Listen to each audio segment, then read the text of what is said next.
ఒక ఊరిలో అతిపెద్ద వడ్డీ వ్యాపారి జగ్గయ్య గారి పెద్ద పెంకుటుంటి గుమ్మం ముందు ఒక అత్యంత పేదవాడు రామయ్య చేతులు కట్టుకుని వణుకుతూ నిలబడి ఉన్నాడు.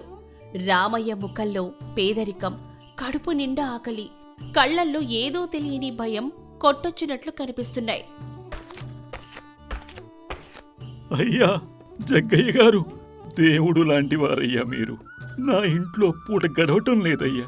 పొయ్యి వెలగక వారం రోజులవుతోంది. నా పెళ్ళాం నేను 2 రోజులుగా పచ్చి మంచినీళ్లతోనే కడుపు నింపుకుంటున్నామయ్యా. ఆకలితో పేగులు కాలిపోతున్నాయ్యా. మీ పొలంలో గాని, మీ పెద్ద హోటల్లో గాని గిన్నెలు కడుక్కోవడానికో, కట్టెలు కొట్టడానికో ఏదైనా చిన్న కూలి పని ఇప్పించండి అయ్యా. మీ కాళ్ళు పట్టుకుంటాను. ఈ పేదవాడిని కనికరించండి అయ్యా. ఏమిట్రా రాము, నీకు నా హోటల్లో పని కావాలా? నీ బక్క ప్రాణం చూస్తుంటే ఒక బస్తా బియ్యం మోసే సత్తువ కూడా ఉన్నట్టు లేదు. నా హోటల్లో పని చేయాలంటే నా దర్జాకు తగ్గట్టు ఉండాలి. నీలాంటి దరిద్రులు, మురికి బట్టల వాళ్ళు నా హోటల్లో పనికిరారురా. నీ కంపు కొట్టే బట్టలు చూసి ఊరు జనాలు నా హోటల్కి రావటం మానేస్తారు. వ్యాపారం మూలబడాలా ఏంటి? ఇక్కడ నీకు ఎలాంటి పని లేదు. వెళ్ళి బజారులో అడుక్కోపో. అలా అనకండి అయ్యా. కడుపులో ఆకలి మంట దహించి వేస్తోందయ్యా. నాకు పని చేయడానికి చేవ ఉందయ్యా. కాలు కాలిన పిల్లిలా పనిచేస్తానయ్యా. నా భార్య సీతమ్మ ఆకలికి అల్లాడిపోయి కళ్ళు తిరిగి పడిపోయిందయ్యా. ఒకే ఒక్కరోజు పని ఇవ్వండి అయ్యా. నా కష్టం చూసి రేపు మీరే ఉంచుకుంటారు. రేయ్, చెప్పేది నీకే కదరా. పని లేదని చెబితే వినపడడం లేదా? నా గుమ్మం ముందే నిలబడి ఏడుస్తూ నా వ్యాపారానికి అపశకనంలా తయారయ్యావు. నిన్ను చూడగానే నాకు చిరాకు వేస్తోంది. ఏయ్ గుమస్తా, వీడిని మెడబట్టి బయటికి గెంటేయ్. ఇంకోసారి నా గుమ్మం తొక్కితే కాళ్ళు విరగొడతానని చెప్పు. గుమాస్తా పరిగెత్తుకుంటూ వచ్చి రామయ్యను ఛాతి మీద గట్టిగా నెట్టివేస్తాడు. రామయ్య వీధిలోకి ఎగిరి కింద పడతాడు. అతని మోచెయ్యి గీసుకుపోయింది. అవమాన భారంతో అక్కడ్నుంచి లేచి తలదించుకుని కన్నీళ్లు తుడుచుకుంటూ నడుచుకుంటూ వెళ్తాడు. అక్కడ ఉన్న ఊరి జనాలు ఏమీ మాట్లాడలేక మౌనంగా చూస్తూ ఉండిపోతారు. మట్టి రోడ్డు మండుటెండలో రామయ్య తల వంచుకుని వెక్కి వెక్కి ఏడుస్తూ నడుస్తున్నాడు. పాదాలకి చెప్పుల్లేవు. కాలుతున్న ఇసుక చర్మం చీల్చుకొని పోతోంది. కాని ఆ మంట కంటే ఆ జగ్గయ్య అన్న మాటలు గుండెను ఎక్కువగా దహించి వేస్తున్నాయి. మోచేతి నుంచి కారుతున్న రక్తం చెమటతో కలిసి కళ్లల్లోకి జారుతోంది. దేవుడా, పేదవాడిగా పుట్టడం ఇంత పెద్ద శాపమా? ఒక మనిషిని 10 మందిలో ఇంత ఘోరంగా అవమానించాలా? ఆకలితో అల్లాడుతూ పని అడిగితే కుక్కను గెంటేసినట్టు గెంటేశాడు ఆ జగ్గయ్య. నా దరిద్రాన్ని చూసి నవ్వే హక్కు అతనికి ఎవరిచ్చారు? చేతులు కాళ్ళు బాగానే ఉన్నా కడుపు నింపుకునే దారి లేదా ఈ ఊళ్ళో? వీధి కుక్కలకు వేసే ఎంగిలి మెతుకులు కూడా ఈ పేదవాడికి దొరకవా స్వామి? ప్రాణం తీసుకుందామంటే నా మీద ఆధారపడ్డ ఆ ఇల్లాలు ఏమైపోవాలి? 2 రోజులుగా పస్తులున్న నా సీతమ్మ ముఖం ఇప్పుడు ఎలా చూడాలి? ఖాళీ చేతులతో వెళితే నా సీతమ్మ ప్రాణం నిలబడుతుందా? నేనొక చేతగాని వాడిని దేవుడా. నా భార్యకు ఒక పూట అన్నం కూడా పెట్టలేని దౌర్భాగ్యుడిని నేను. అప్పుడే దారిన పోతున్న కొందరు కూలీలు రామయ్యను చూసి వెక్కిరిస్తూ నవ్వుకుంటూ వెళ్తున్నారు. ఏం రామయ్య, పొద్దున్నే ఆ జగ్గయ్య గారి గుమ్మం ఎక్కావు? ఆయన గారి పెద్ద హోటల్లో ఏమైనా మిగిలిపోయిన కూడు, ఎంగిలి మెతుకులు ఏమైనా నీ మొహాన వేశారా ఏంటి? బతికిపోయినావులే. అంతేలేరా, చెమటోడ్చి కష్టపడి పనిచేసే బదులు ఇలాంటి దొరల కాళ్ళు పట్టుకుంటే కాస్త ఎంగిలి మెతుకులైనా రాలుతాయి. అడుక్కు తినే బతుకుకి ఆత్మాభిమానం ఎందుకులే. రామయ్యకు విపరీతమైన కోపం, బాధ ఒకేసారి వచ్చినా తన పేదరికం ముందు ఏమీ మాట్లాడలేక చేతులు పిసుక్కుంటూ మౌనంగా ఏడుస్తూ ఇంటికి చేరుకున్నాడు. రామయ్య భార్య సీతమ్మ నీరసంగా ఒక మూల గోడకి ఆనుకొని కూర్చునుంది. ఆమె ముఖం పాలిపోయి కళ్ళు లోపలికి గుంతలు పడి ఉన్నాయి. వణుకుతున్న పెదాలతో రామయ్యను చూడగానే ఆమె కళ్లల్లో ఏదైనా తెచ్చాడేమో అన్న ఆశ మెరిసింది. కాని అతని చేతులు రక్తపు మరకలు ఉన్న బట్టలు చూసి ఆ ఆశ ఆవిరైంది. ఏవండి, జగ్గయ్య గారి దగ్గర పని దొరికిందా? కడుపులో ఆకలి మంట పేగుల్ని కోసేస్తోందండి. కళ్ళు బయలుగమ్మి ప్రాణం గాల్లో కలిసిపోయేలా ఉందండి. పిడికెడు గింజలు, కనీసం కాసంత గంజి నీళ్ళేమైనా తెచ్చారా? నన్ను క్షమించు సీతమ్మ. నన్ను ఏ ముక్కలు చేసినా చంపినా తక్కువే సీత. నీకు ఒక ముద్ద అన్నం పెట్టలేని దౌర్భాగ్యుడిని నేను. ఆ జగ్గయ్య నా ఆకల్ని చూసి వెక్కిరించి గెంటేశాడే సీత. 10 మందిలో కుక్కను కొట్టినట్టు కొట్టించాడే. నేల మీద పడి నెత్తురు కారుతున్నా ఎవరికీ జాలి కలగలేదే. నా వల్ల కాదు సీత. నా బతుకు ఎందుకిలా ఏడుస్తుంది? నా చేతకానితనాన్ని చూసి నాకే ఉరివేసుకోవాలనిపిస్తోంది. నిన్ను ఈ దరిద్రంలో బలి చేశానే.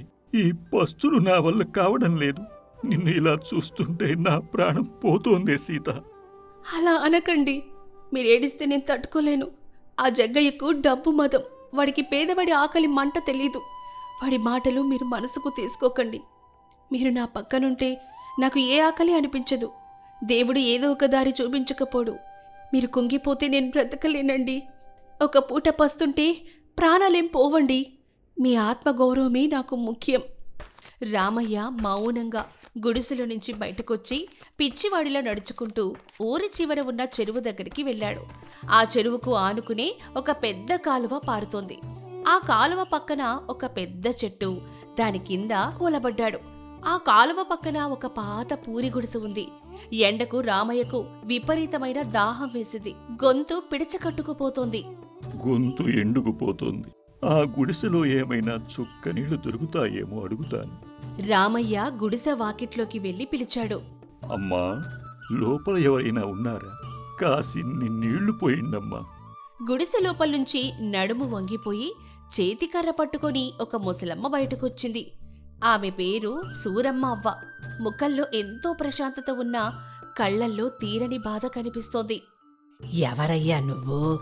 ఎండకు ఎండుకుపోయున్నావు. ఇలా రా, ఇక్కడ అరుగు మీద కూర్చోనాయనా, నీళ్లు తెస్తాను. అవ్వ లోపలికి వెళ్లి ఒక పాత మట్టి ముంతలో చల్లటి నీళ్లు తీసుకొచ్చి ఇచ్చింది. రామయ్య ఒక్కసారిగా నీళ్లు తాగి దాహం తీర్చుకున్నాడు. నీ రుణం ఎలా తీర్చుకోను అవ్వా? ప్రాణం పోయేలా ఉన్న నాకు చల్లటి నీళ్లు ఇచ్చావు. ఇంతకీ నువ్వు ఒంటరిగా ఈ కాలువగట్టున ఉన్న ఈ పాడుబడిన గుడిసెలో ఉంటున్నావేంటవ్వా? నా బతుకు ఒక ఎండిపోయిన చెట్టు లాంటిది నాయనా. నాకంటూ ఎవరూ లేరు. ఒకప్పుడు నేను ఈ కాలువ పక్కనే ఒక చిన్న గుడిసెలో హోటల్ నడిపేదాన్ని. అప్పుడు ఈ గుడిసెలో పొయ్యి మండుతుంటే ఊరంతా గుమగుమలాడేది. నా చేత్తో రుబ్బుకున్న ఇడ్లీలు, నేను పోసే వేడి వేడి దోశలంటే జనాలు ఎగబడి తినేవారు. ఎవరైనా పేదవాళ్ళొస్తే డబ్బులు లేకపోయినా కడుపు నిండా పెట్టేదాన్ని. కాని ఆ జగ్గయ్యగాడు ఊరి మధ్యలో పెద్ద హోటల్ పెట్టాడు. ఆ జగ్గయ్య గారా? పొద్దున నన్ను కొట్టి గెంటేసిన జగ్గయ్యేనా? అవును నాయనా, వాడి హోటల్ పెరిగాకే నా గుడిసే హోటల్ మీద వాడి రాబందు కన్నుబడింది. నేను చేస్తున్న ఇడ్లీ పిండి, దోశల పిండి పాతబడిపోయినవి, కుళ్ళిపోయినవని జనాలకు పెడుతున్నానని ఊరంతా లేనిపోని అబద్ధాలు పుట్టించాడు. ఈ ముసలిదాని హోటల్కి వెళ్ళొద్దని జనాల్ని బెదిరించాడు. నా చేతి వంట తిని బ్రతికిన ఊరి జనమే వాడి భయానికి నన్ను అసహించుకునెళ్తుంటే ఎన్ని రాత్రులు రక్తం కన్నీరుగా ఏడ్చానో ఆ పైవాడికే ఎరుక. ఇప్పుడు నా పొయ్యిలో బూడిద కూడా లేదు నాయనా. వ్యాపారం లేక ఈ గుడిసెకే పరిమితమయ్యాను. చావు కూడా రావట్లేదు నాయనా.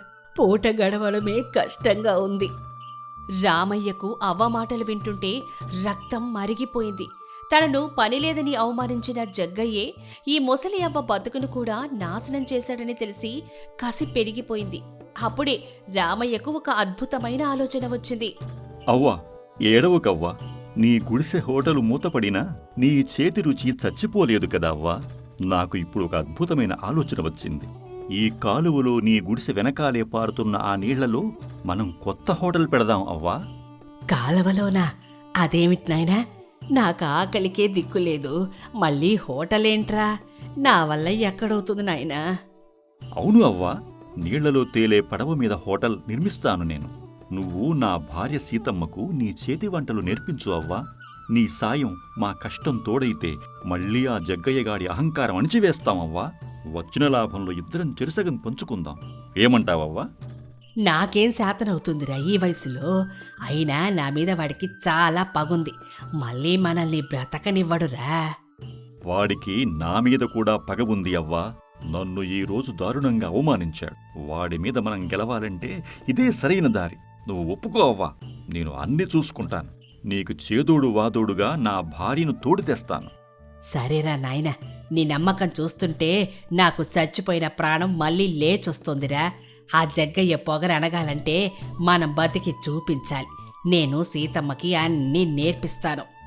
రామయ్య ఉత్సాహంగా ఇంటికి పరిగెత్తుకుంటూ వెళ్ళాడు. సీతమ్మకు అన్ని పూసగుచ్చినట్లు చెప్పాడు. మరుసటి రోజు నుంచి రామయ్య తన భుజబలంతో పగలు రాత్రి కష్టపడి అడవి నుంచి పెద్ద పెద్ద వెదురు బొంగులు, తాటాకులు నరికి తెచ్చాడు. ఆ వెదురు బొంగులను ఒకదానికొకటి గట్టిగా కట్టి కాలవలో నీళ్ల మీద తేలి ఒక అద్భుతమైన పెద్ద పడవను నిర్మించాడు. ఆ పడవ మీదే వంట చేసుకోవడానికి ఒక మట్టి పొయ్యి, జనాలు కూర్చొని తినడానికి వీలుగా ఒక అందమైన తాటాకుల పాకలాంటి హోటల్ నిర్మించాడు. అవ్వ సీతమ్మకు వంటింట్లో మెలకువలు నేర్పించింది. 10 రోజులు గడిచాయి. కాలువలో నీళ్ల మీద తేలుతున్న ఆ పడవ హోటల్ చూసి ఊరి జనాలు ఆశ్చర్యపోయారు. సూరమ్మవ్వ చేతి రుచికి, సీతమ్మ మట్టి పొయ్యి మీద చేసే వంటకాల సువాసనలకి కాలువ దగ్గరకు జనాలు వరుసగా నిల్చున్నారు. ఆ పచ్చని ప్రకృతిలో చల్లటి గాలికి పడవ మీద కూర్చొని వేడి వేడి ఇడ్లీలు, అన్నం, తాజా చేపల కూర తింటుంటే జనాలకు అమృతం తాగినట్లు అనిపించింది. రామయ్య పడవలో నిలబడి అందరికీ ఎంతో మర్యాదగా వడ్డిస్తున్నాడు. పక్క ఊళ్ళ నుంచి కూడా జనాలు రావడం మొదలుపెట్టారు. కొన్ని రోజుల్లోనే జగ్గయ్య హోటల్ వెలవెలబోయింది. జగ్గయ్యకి పిచ్చెక్కినంత పనైంది. ఏమిట్రా ఇది? నిన్నగాక మొన్న వచ్చిన ఆ బిచ్చగాడి పడవ హోటల్కి జనాలు ఎగబడుతున్నారేమిటి? నా హోటల్ ఎందుకిలా ఖాళీగా ఉంది? ఆ పడవ హోటల్లో ఏముందిరా అంత రుచి? అయ్యా, ఆ అవసేటి వంటకి, ఆ నీళ్ల మీద పచ్చని ప్రకృతిలో కూర్చుని తినే అనుభవానికి జనాలు బాగా అలవాటు పడిపోయారు. వాళ్ళ మర్యాదకు జనాలు పడిపోయారు. మనం ఏమీ చేయలేమయ్యా. ఒక సాయంత్రం పడవ హోటల్ మీద రామయ్య, సీతమ్మ, సూరమ్మవ్వ ముగ్గురు కూర్చొనున్నారు. రామయ్య ముందు ఒక డబ్బా నిండా డబ్బులున్నాయి. రామయ్య ముఖంలో ఎనలేని ఆనందం, సీతమ్మ ముఖంలో కలకలలాడుతున్న నవ్వు. అవ్వా, ఇవాళ మనకు చాలా లాభం వచ్చింది అవ్వా. మన హోటల్ ఊరంతటికి మొదటి స్థానంలో ఉంది. ఆ జగ్గయ్యగాడు మన ముందు తలదించుకున్నాడు. ఇదిగో అవ్వా, ఈ డబ్బుల సగం నీవే తీసుకో. ఇది నీ కష్టం. రామయ్య సగం డబ్బులు అవ్వ చేతులు పెడుతుంటే అవ్వ ఆ డబ్బులను వెనక్కి నెట్టేసింది. ఆమె కళ్ళల్లో నీళ్లు తిరుగుతున్నాయి. నాకెందుకు నాయనా ఈ డబ్బులు? నాకంటూ ఏ బంధాలు లేవురా. నా ఆకలి తీర్చడానికి ఒక బుక్కెడు బువ్వ ఉంటే చాలు నాయనా. ఈ డబ్బులు మీరే ఉంచుకోండి. రేపు మీ పిల్లల భవిష్యత్తుకు పనికొస్తాయి. నా శేష జీవితం ఆ పాడుపడిన గుడిసెలోనే గడిపేస్తాను. అలా అనకవ్వా. ఈరోజు మేము కడుపు నిండా తింటున్నామంటే, 10 మందిలో తలెత్తుకొని బ్రతుకుతున్నామంటే దానికి కారణం నువ్వే. నిన్ను ఒంటరిగా వదిలేయలేమవ్వా. నీకు మేమున్నాం కదా. అవ్వా, నువ్వు లేకుండా మేము ఈ హోటల్ నడపలేము. ఈ వయసులో నువ్వు ఆ ఒంటరి గుడిసెలో ఆ చీకటి గదిలో పడుకున్నావని తలుచుకుంటే నా గుండె తరుక్కుపోతోంది. ఏ రోగం రొప్పో వస్తే నిన్ను చూసుకునేది ఎవరు? నువ్వు కూడా మాతో పాటే మా గుడిసెలోనే ఉండవ్వా. నేను, నా సీతమ్మ నిన్ను మా కన్న తల్లిలా చూసుకుంటాం. నీ ప్రాణం ఉన్నంత వరకు నిన్ను కంటికి రెప్పలా కాపాడుకుంటాం అవ్వా. అనాథలైన మాకు అమ్మవై ఉండిపో అవ్వా. నన్ను కన్న బిడ్డలా ఆదరించారా. దేవుడు మీకు అన్నీ ఇస్తాడు. నేను మీతోనే ఉంటాన్రా. నాకివాళ ఒక కుటుంబం దొరికింది. అవ్వ కన్నీళ్లు తుడుచుకొని వారి ప్రేమకు మురిసిపోయింది. ఆ పడవ హోటల్, వారి మధ్య ఉన్న బంధం కలకాలం ఆ పల్లెటూరులో ఒక ఆదర్శంగా నిలిచిపోయాయి. పేదవాడి కష్టాన్ని, ఆకలిని ఎగతాళి చేయకూడదు. కష్టం, నిజాయితీ, తోటివారి పట్ల ప్రేమ ఉంటే ఎంతటి కష్టాన్నైనా ఎదిరించి గొప్ప విజయాలు సాధించవచ్చు. మోసంతో, అహంకారంతో ఎదిగేవారు ఎప్పటికైనా పతనమవుతారు. ధర్మపురి గ్రామంలో ఎండలు బగబగ మండిపోతున్నాయి. సూర్యుడు నిప్పులు కక్కుతున్నాడు. నేలంతా బీటలు వారి ఊర్లో ఉన్న చెరువులు, బావులు అన్నీ ఎండిపోయాయి. రాము, సీతలకు ఊరి చివర ఒక చిన్న గుడిసె. ఆ గుడిసె పక్కనే వాళ్ళ తాతలు తవ్విన ఒక పాత బావి తప్ప వేరే ఎలాంటి ఆస్తిపాస్తులు లేవు. వాళ్లు రోజూ పొలాల్లోకి కూలీ పనికి వెళ్లి వచ్చిన డబ్బులతో పూట గడుపుకునే పేదవాళ్లు. కాని ఆ భయంకరమైన ఎండాకాలం వల్ల ఊర్లో ఏ ఒక్క పొలంలోనూ పంట పండలేదు. పంట లేకపోవడంతో కూలీ పనులు పూర్తిగా ఆగిపోయాయి. రోజు గడవడమే గగనంగా మారిపోయింది. ఇంట్లో ఉన్న కొన్ని బియ్యం గింజలు కూడా అయిపోయాయి. రాము రోజూ పని కోసం ఊరంతా తిరుగుతాడు. కాని ఎవరూ ఒక్క రూపాయి పని కూడా ఇవ్వలేని కటిక దరిద్రపు స్థితి. రాము ఇంటి పక్కన్నే అతని ప్రాణ స్నేహితుడు కోటి, అతని భార్య గౌరీ ఉంటారు. వాళ్లది కూడా అదే దౌర్భాగ్య స్థితి. కాని వారు ఎవరికి ఏ కష్టమొచ్చినా ఒకరికొకరు తోడుగా ఉంటారు. ఒకరి ఇంట్లో గంజున్నా అది 4 వాటాలుగా పంచుకొని తాగే అంత గొప్ప అనుబంధం వాళ్లది. ఒకరోజు మధ్యాహ్నం, దేవుడా, ఏంటిది ఈ పరీక్ష? నా చేతులతో కొండలైనా బదలు కొట్టే సత్తువ ఉంది, కాని చేయడానికి ఒక పని లేదే. నా బతుకు ఈ మండే ఎండలో మాడిపోయిన ఆకులా తయారయింది. నేను ఎంత ఆకలితో ఉన్నా తట్టుకుంటాను, దాన్ని దిగమింగుకుంటాను. కాని నా సీత పాపం, రాత్రి నుండి ఒక గంజి చుక్క కూడా తాగలేదు. కనీసం మంచినీళ్లు కూడా లేవు దానికి ఇవ్వడానికి. నేను ఇంటికి వెళ్ళగానే పని దొరికిందా అండి అని కోటి ఆశలతో నా కళ్ళలోకి చూస్తుంది. దొరకలేదు అని చెప్పడానికి నా గుండె ముక్కలవుతోంది. తండ్రి, ఒక భర్తగా నా భార్యకు పట్టెడన్నం పెట్టలేని ఈ దౌర్భాగ్య బ్రతుకు నాకు ఎందుకు దేవుడా? ఈ ఎండల్లో మాడి చావడం కంటే ఎక్కడైనా పోయి తల బాదుకుని చావడం మేలనిపిస్తోంది. ఈ ఆకలి మంటలు తట్టుకోలేం తండ్రి. నా భార్య ఆకలి ముఖం చూడలేను. ఏదో ఒక దారి చూపించు. రాము ఏడుస్తూనే కళ్ల వెంబడి వస్తున్న నీళ్లను చెరిగిపోయిన తన కండువాతో తుడుచుకుంటూ నీరసంగా అడుగులో అడుగు వేసుకుంటూ ఇంటికి చేరుకుంటాడు. రాము ఇంటికొచ్చేసరికి గుడిసె ముందున్న అరుగు మీద సీత, కోటి మరియు గౌరీ కూర్చొని ఉన్నారు. వాళ్ల ముఖాలు ఆకలితో పీలికలైపోయాయి. పెదాలు ఎండిపోయున్నాయి. రాము రాగానే సీత ఎదురు వెళ్లి ఆశగా చూసింది. రాము తలదించుకున్నాడు. అక్కడి ఏమీ మాట్లాడకపోయినా అందరికీ అర్థమైపోయింది పని దొరకలేదని. ఏం పర్వాలేదులే రాము, ఎక్కడా ఎవరికీ పనులు లేవు. నేను కూడా 2 ఊర్లు తిరిగి వచ్చాను. పంట లేకపోతే మనలాంటి కూలోళ్ళని ఎవరూ దేకరు. నాక్కూడా కాలికి చెప్పుల్లేక అరికాళ్ళు కాలిపోయాయి. కాని బాధపడకురా, కాలం ఎప్పుడూ ఇలాగే ఉండిపోదు. కాలం మారుతుందో లేదో తెలియదు కాని కోటి, ఈ ఆకలికి మన ప్రాణాలు పోయేలా ఉన్నాయిరా. నాకు నా గురించి బాధ లేదురా. ఈ ఆడవాళ్లు 2 రోజులుగా పస్తులున్నారు. వాళ్ళు పడుతున్న ఆకలి బాధ చూస్తుంటే నా ప్రాణం తోడేసినట్టుందిరా. నా చేతకానితనాన్ని చూసి నాకే రోత పుడుతుంది. మీరెందుకండి అంత మదన పడతారు? మనమిద్దరం కలిసి బతుకుదామని ప్రమాణాలు చేసుకున్నప్పుడు ఈ కష్టాన్ని కూడా ఇద్దరమే పంచుకుందాం. మీరు ఆకలితో మాడిపోతూ నా గురించెందుకు ఆలోచిస్తారు? కోటి అన్నయ్య, గౌరీ వదిన మనకున్నప్పుడు ఈ ఆకలి బాధ కూడా ఒక బాధ కాదులేండి. అవును రాము అన్నయ్య, సీత చెప్పింది నిజం. రోజూ పండగ రోజులే ఉండవు కదా. నా దగ్గర ఒక చిన్న జొన్న రొట్టె ముక్కుంది. దాన్ని 4 ముక్కలుగా చేసుకుని తిందాం.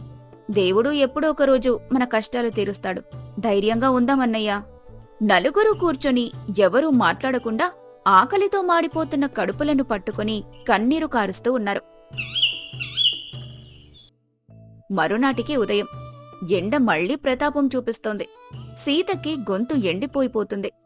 గుడిసెలో ఉన్న చిన్న కుండలో చుక్క నీరు కూడా లేదు. సీత నీళ్ల కోసం గుడిసె పక్కన్నే ఉన్న పాత బావి దగ్గరికి వెళ్ళింది. ఆ బావి చాలా లోతుగా ఉంది. కాని 6 నెలలుగా అందులో ఒక్క చుక్క నీరు లేదు.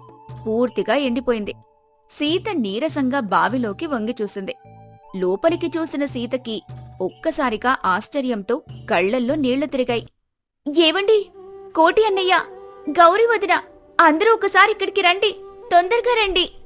సీత అరుపులకి రాము, కోటి, గౌరీ భయపడి పరుగు పరుగున బావి దగ్గరకొచ్చారు.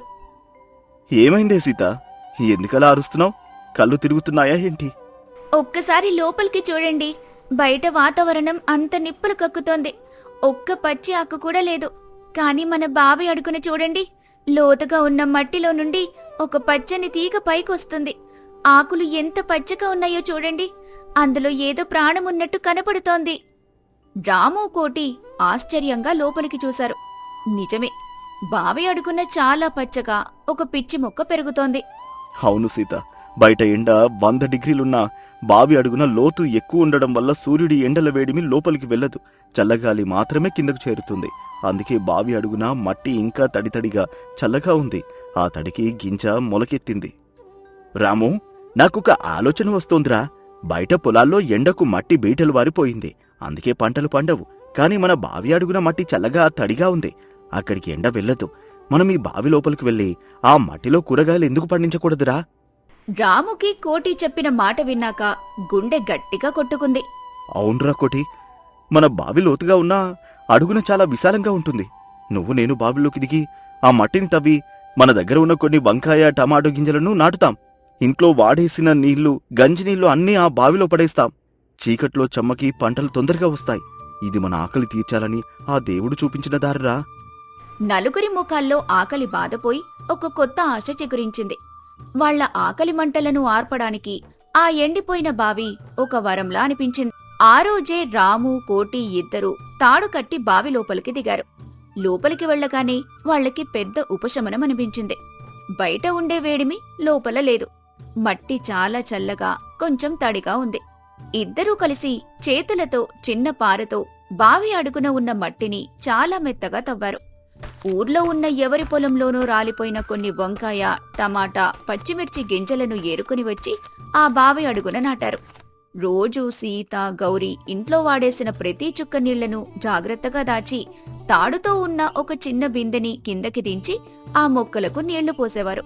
ఒక్కోసారి తమ గొంతు తడుపుకోడానికున్న గుక్కెడు నీళ్లను కూడా తమ కోసం కాకుండా ఆ మొక్కలకు పోసేవారు. వాళ్లు ఆకలితో, దాహంతో మాడిపోతున్నా ఆ మొక్కల ఆకులు వాడిపోకుండా కంటికి రెప్పలా కాపాడుకున్నారు. వాళ్లు రోజూ గంజినీళ్లు తాగి బతికారు. కాని ఆశను మాత్రం వదులుకోలేదు. పగలంతా ఆ బావి చుట్టే కాపలా కాస్తూ ఆ పచ్చదనాన్ని చూసి కడుపు నింపుకునేవారు. 2 వారాలు గడిచాయి. మొక్కలు కొంచెం పెద్దవవుతున్నాయి. ఒకరోజు రాత్రి ఆకలితో నిద్రపట్టక సీత బావి దగ్గరకొచ్చి లోపలికి చూస్తూ కన్నీరు కారుస్తోంది. ఓ బావి తల్లి, నా భర్త, మా అన్నయ్య కోటి ఎంతో కష్టపడి నీ లోతుల్లో మొక్కలు వేశారు. వారు పనికి పోవటం మానేసి తమ నెత్తురిని నీరుగా మార్చి నీ మీదే ప్రాణాలు పెట్టుకున్నారు తల్లి. మా కడుపులు మాడి మసైపోతున్నాయి. కొన్ని రోజులుగా ఆకలి నరకం అనుభవిస్తున్నాం. పస్తులు పడి నా భర్త ఎముకల గూడులా మారిపోయాడు. ఆ దరిద్రం చూడలేకపోతున్నాను తల్లి. నువ్వే మా కడుపు నింపే తల్లివి. ఈ ఎండాకాలంలో బయట ప్రపంచమంతా మాడిపోతుంది. కాని నీ కడుపులో మా ప్రాణాలను నిలిపేలా ఆ మొక్కలను పచ్చగా పెంచమ్మా. ఆ కూరగాయలు చేతికొస్తే కాని మా ఆకలి మంటలు ఆరవు. నా పసుపు కుంకుమలు నిలబెట్టు తల్లి. నా భర్త కష్టానికి ఫలితమివ్వు. మాకు ఆకలితో చచ్చే రాత రాయకు తల్లి.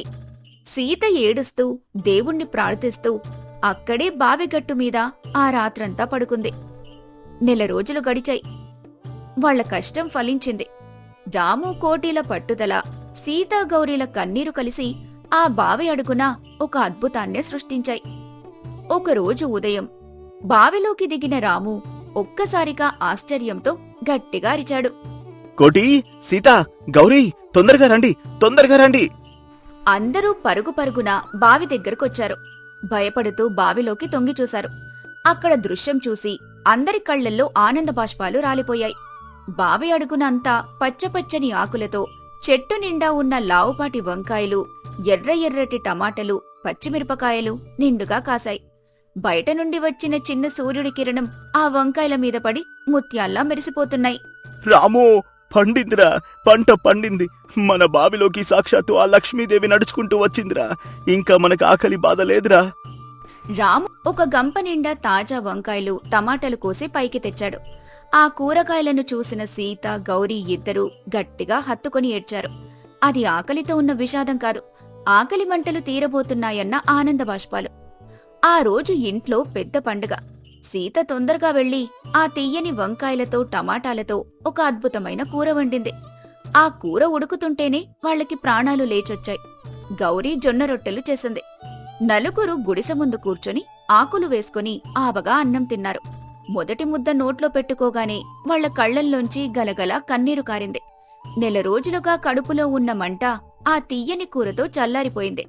రాము, కోటి ఒకరికొకరు అన్నం పెట్టుకుని ఏడ్చారు. కోటి, నా బ్రతుకులో ఇంత రుచి ఉన్న కూర ఎప్పుడూ తినలేదురా. ఇది కేవలం వంకాయ కూర కాదురా, మన ప్రాణాలు నిలబెట్టిన అమృతం. సీత, నువ్వన్నట్టు ఆ దేవుడు మనల్ని చూడలేకపోలేదు. మన బావి రూపంలో ప్రాణదానం చేశాడు. అవునన్నా, మన కష్టమంతా ఇప్పటితో అయిపోయింది. మన ఇద్దరి కుటుంబాలకి సరిపడా పంట మనకు దక్కింది. నా గొంతులో పచ్చి మంచినీళ్లు దిగి కూడా ఎన్ని రోజులైందో. ఇదే కాదు రాము, బావిలో ఇంకా చాలా వంకాయలున్నాయి. రేపు ఉదయం మనం ఈ కూరగాయలను పట్టుకుని సంతకి వెళ్దాం. ఎక్కడ కూరగాయలు దొరకని ఈ ఎండాకాలంలో మన తాజా వంకాయలు చూసి జనం పోటీ పడుకుంటారు. వచ్చిన డబ్బులతో మన ఇద్దరి కుటుంబాలకి బియ్యం, పప్పులు తీసుకుందాం. మన పాత బావి ఇప్పుడు మన బంగారు బావిరా. రాము కోటీలు మరుసటి రోజు సంతకి వెళ్లి ఆ వంకాయలను అమ్మారు. ఎండాకాలంలో ఎక్కడా పంట లేకపోవడంతో వాళ్ల కూరగాయలకి ఊహించని విధంగా చాలా మంచి ధర వచ్చింది. వాళ్లకి కావాల్సిన బియ్యం, ఉప్పు, పప్పు కొనుక్కొని సంతోషంగా ఇంటికొచ్చారు. రాము సీతల బతుకుల్లో ఎండాకాలం తెచ్చిన చీకట్లను వారి బావి పచ్చగా తొలగించింది. వాళ్ళిద్దరికీ కష్టమొచ్చినా స్నేహితులుగా నిలిచిన కోటి, గౌరీల అనుబంధం ఇంకా గట్టిగా మారింది. రాము, కోటి రోజూ ఆ బావిలోనే కొత్త కొత్త కూరగాయలు పండిస్తూ వాళ్ల కుటుంబాలను ఆకలి నుండి ఎప్పటికీ దూరంగా ఉంచారు. దౌర్భాగ్యపు స్థితి నుండి ఒక చిన్న ఆలోచన, నిరంతర శ్రమ వల్ల ప్రాణాలు కాపాడుకున్న ఆ స్నేహితుల కథ ఊరంతా ఒక గొప్ప ఉదాహరణగా నిలిచిపోయింది. సీత బావి దగ్గరికి వెళ్లినప్పుడల్లా మనసులోనే ఆ బావి తల్లికి 2 చేతులు జోడించి నమస్కారం చేసుకుంటుంది. కష్టమొచ్చినప్పుడు మనం దూరంగా చూడలేం, కాని మన పక్కనే ఉండే చిన్న అవకాశంలో కూడా గొప్ప భవిష్యత్తుంటుంది. ఆశని వదులుకోకుండా ఒకరికొకరు తోడుగా ఉన్న స్నేహితులు ఎవ్వరైనా సరే ఎలాంటి దౌర్భాగ్యం నుండైనా బయటపడగలరు. శ్రమ ఎప్పటికీ వృధా కాదు. అది కొందరి ఆకలిని తీరుస్తుంది, మరికొందరికి బ్రతుకుదారిని చూపిస్తుంది.